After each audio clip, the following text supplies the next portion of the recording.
मटकी फोड़ लो। जाओ तोड़ के दिखाओ। ठहर जाओ, नटखट कहीं का। अरे कहाँ तक भागेगा? मटकी फोड़ दी, हाँ? सारा माखन गिरा दिया।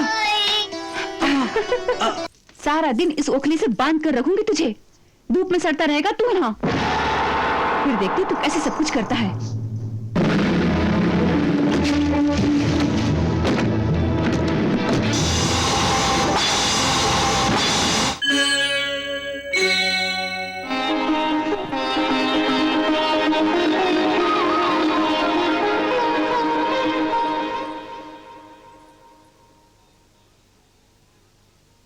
मुझे भूख लगी है, मुझे माखन दो। तू जाओ किसी के घर से माखन चुरा के खाओ ना। किसी का माखन क्या तू? मेरी माया के कितना माखन है?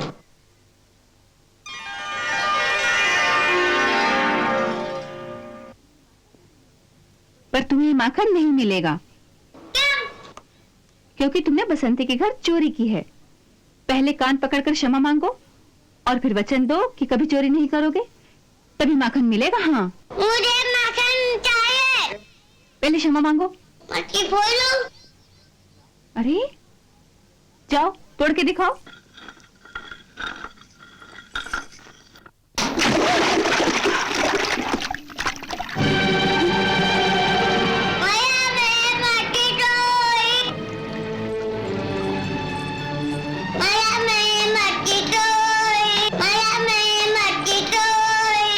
तू जरा, आज दिखाती हूँ तुझे। ठहर जाओ, नटखट कहीं का। अरे कहाँ तक भागेगा? मटकी फोड़ दी, हाँ? सारा माखन गिरा दिया। अभी दिखाती हूँ, ठहर जाओ। कैसे डर के मारे भाग रहे हैं, जैसे कोई शेर पीछे पड़ा है। शेर से कौन डरता है? परंतु ये तो माँ की छड़ी है। हाँ? एक पड़ेगी बहुत पीड़ा होगी। माँ खींच गई है, मारेगी तो जोर से। कहाँ तक भागेगा? हाँ, आज तुझे मजा न चखाया तो मेरा नाम यशोदा नहीं। इधर आ, सारा दिन इस ओखली से बांध कर रखूंगी तुझे, धूप में सड़ता रहेगा तू यहाँ। फिर देखती तू कैसे सब कुछ करता है।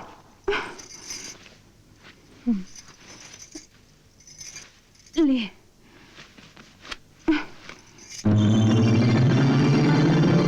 अरे दैया, कितना बड़ा पेट है रे तेरा।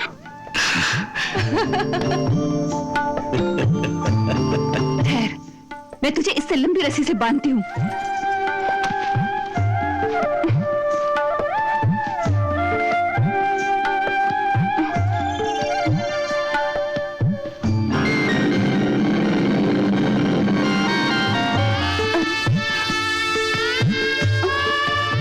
कर रहा है रे तू? पेट फुला रहा है?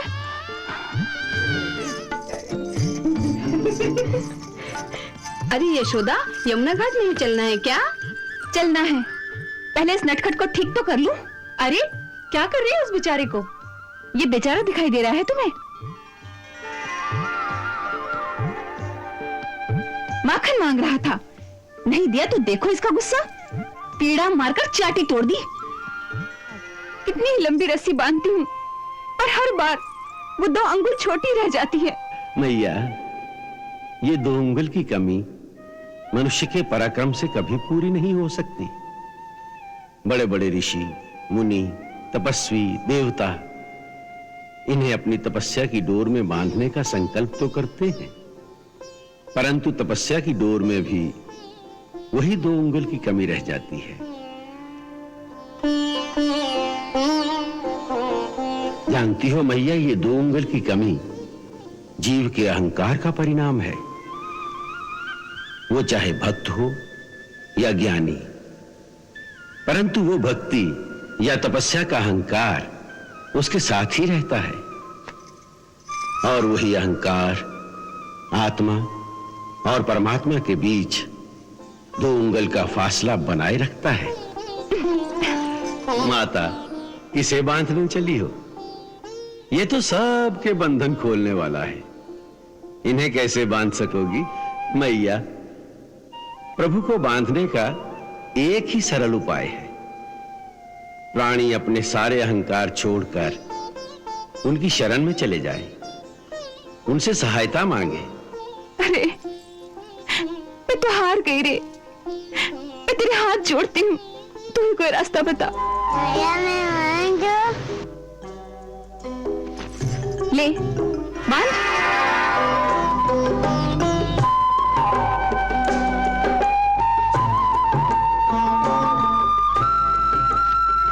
अरे कैसा छलिया है रे तू, अब तक तो पेट फुला रहा था, अब कैसे आराम से बंध गया? बस अब इस ओखल से बांधकर पूरा दिन धूप में पड़ा रहने दूंगी।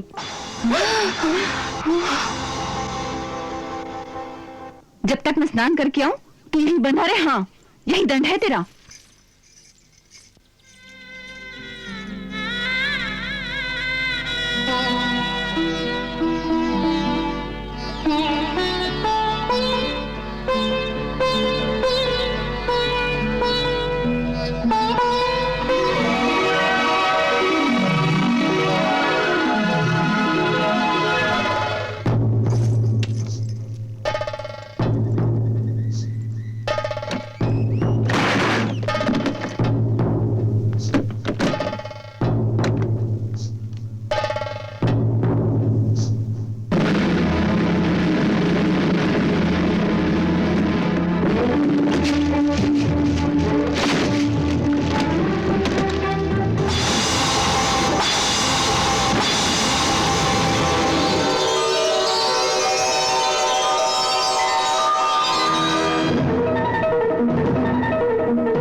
हे जगदीश्वर, हे सच्चिदानंद स्वरूप प्रभु, हम दोनों देवताओं के कोषाध्यक्ष यक्षराज कुबेर के पुत्र हैं।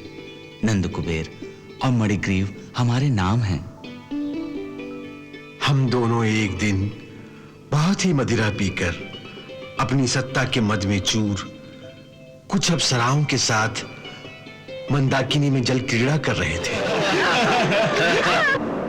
उसी समय महर्षि नारद भगवान नर नारायण के आश्रम की ओर जाते हुए उस ओर से गुजर रहे थे।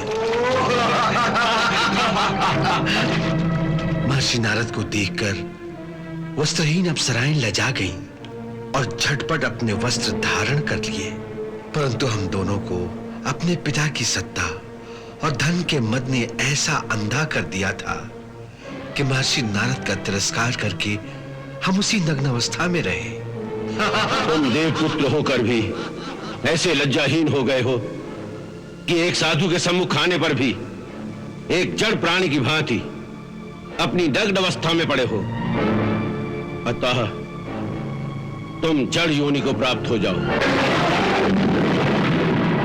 इस शरीर की सुंदरता पर तुम्हें इतना अभिमान है, जड़ शरीर पाने पर तुम्हारा वो अभिमान भी जाता रहेगा। वृक्ष योनि में जाने पर भी मेरी कृपा से तुम्हें भगवान की स्मृति बनी रहेगी, जिससे तुम्हें यह ज्ञान प्राप्त होगा कि धन एक नश्वर वस्तु है, उसका अहंकार वृथा है। सो वृक्ष योनि में रहकर धूल, कंकड़, वर्षा, गर्मी, सर्दी आदि के प्रहार अपने नंगे शरीर पर सहते सहते जब तुम्हारा धन और सत्ता का नशा चूर चूर हो जाएगा, तब देवताओं के 100 वर्ष बीतने पर स्वयं भगवान श्री कृष्ण के हाथों तुम्हारी मुक्ति होगी।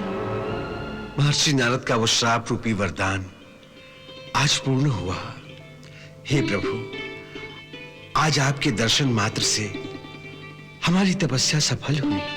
हे कुबेर पुत्रों, अब तुम लोग मेरे परायण होकर अपने लोक को जाओ। तुम्हें संसार चक्र से छुड़ाने वाली मेरी अनन्य भक्ति प्राप्त हो गई है।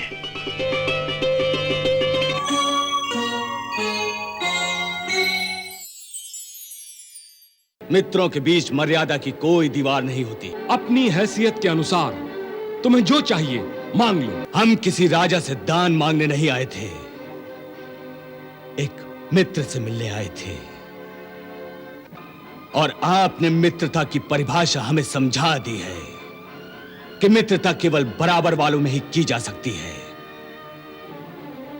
सो जिस दिन हम अपने को आपके बराबर कर लेंगे, उसी दिन आपसे भेंट करेंगे। द्रौपदी के पिता महाराज द्रुपद और गुरु द्रोणाचार्य बचपन में एक ही गुरु के आश्रम में पढ़ते थे। वहां उन दोनों में बड़ी गहरी मित्रता हो गई थी और समय बीतने पर जब ये दोनों बड़े हो गए तो द्रुपद पांचाल देश का राजा बन गया।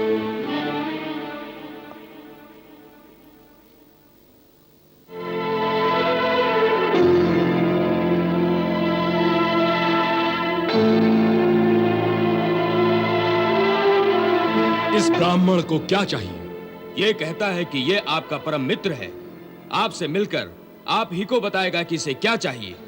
मित्र और हमारा?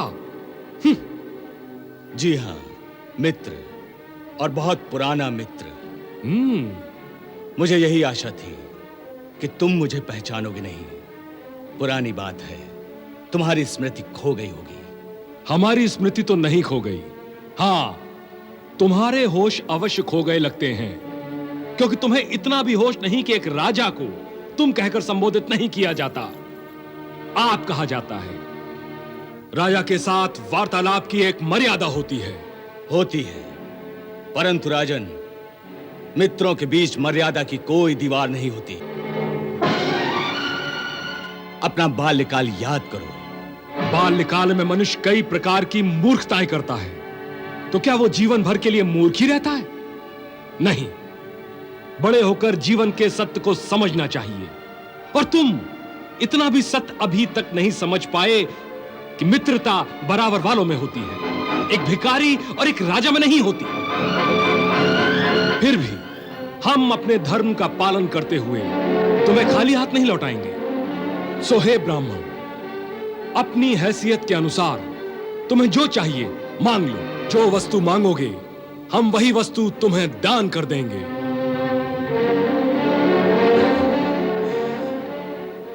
नहीं राजन, हम किसी राजा से दान मांगने नहीं आए थे, एक मित्र से मिलने आए थे।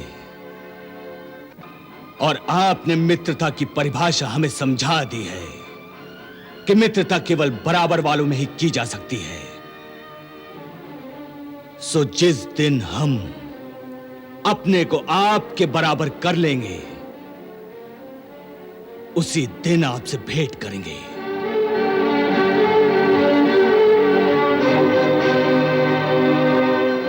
द्रुपद के दरबार में अपने अपमान का दर्द द्रोणाचार्य की छाती में बरसों तक सुलगता रहा। इसलिए जब पांडवों की शिक्षा पूरी हुई तो उन्होंने गुरु दक्षिणा मांगते समय उनसे कहा, मेरी गुरु दक्षिणा एक ही है। पांचाल देश के घमंडी राजा द्रुपद को बांधकर जीवित अवस्था में मेरे सामने लाकर खड़ा कर दो। गुरुदेव, मैं वचन देता हूं कि या तो पांचाल नरेश द्रुपद को पराजित करके अपराधी की भांति बांधकर आपके श्री चरणों में लाकर खड़ा कर दूंगा, और यदि यह ना हो सका तो अपना धनुष तोड़कर आपके चरणों में रख जाऊंगा और फिर जीवन भर अपना धनुष नहीं उठाऊंगा। विजयी भव। अर्जुन और द्रुपद के बीच बहुत भीषण युद्ध हुआ।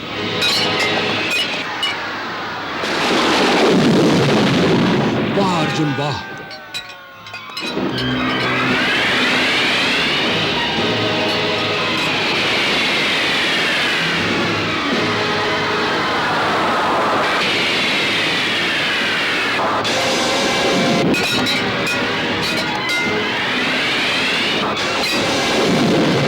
मेरे इस अस्त्र को मारने वाला इस संसार में परशुराम के अतिरिक्त और कोई नहीं था।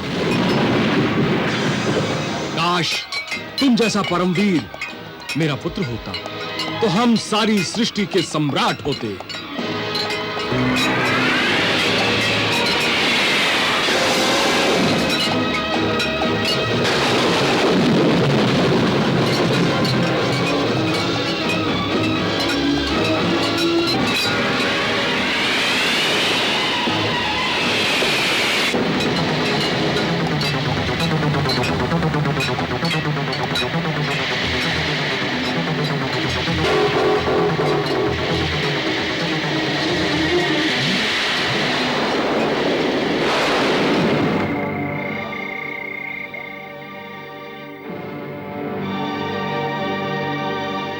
राजा द्रुपद, तुम युद्ध में हार गए हो, इसलिए तुम्हारे समस्त राज्य पर अब हमारा अधिकार हो गया है। ये मानते हो? हाँ। परंतु हमें तुम्हारा समस्त राज्य नहीं चाहिए। हम तुम्हारा आधा राज्य चाहते हैं। बाकी आधा राज्य तुम्हें लौटा देंगे। तुम्हें स्वीकार है? हाँ। इसका अर्थ समझते हो? आधे पांचाल के राजा हम हैं और आधे पांचाल के राजा तुम हो। इसका अर्थ यह है कि आज हम बराबर बराबर के हो गए हैं। क्या अब मैं तुम्हें अपना मित्र कह सकता हूं या अब भी तुम्हें मेरा मित्र कहलाने में संकोच हो रहा है? अब और लज्जित न करो मित्र। अर्जुन से हारने में मुझे इतनी व्यथा नहीं हुई जितनी तुम्हारे इन तीखे वचनों से हो रही है। मेरी उस भूल को क्षमा कर दो द्रोण, मुझे क्षमा कर दो। नहीं द्रुपद, नहीं। मित्र मित्र से क्षमा नहीं मांगा करते। तुम्हारी मित्रता मुझे इतनी प्यारी थी कि तुम्हारी मित्रता पाने के लिए मुझे ये सब कुछ करना पड़ा। इसके लिए मुझे क्षमा कर दो। अर्जुन,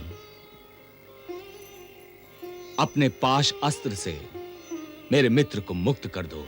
जो आज्ञा गुरुदेव।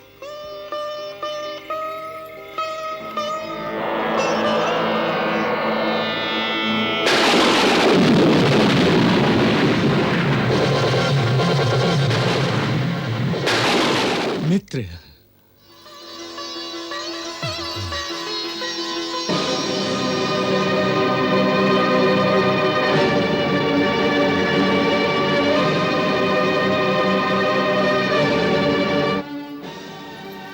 राजा द्रुपद, इसका अर्थ यह है कि आज हम बराबर बराबर के हो गए हैं।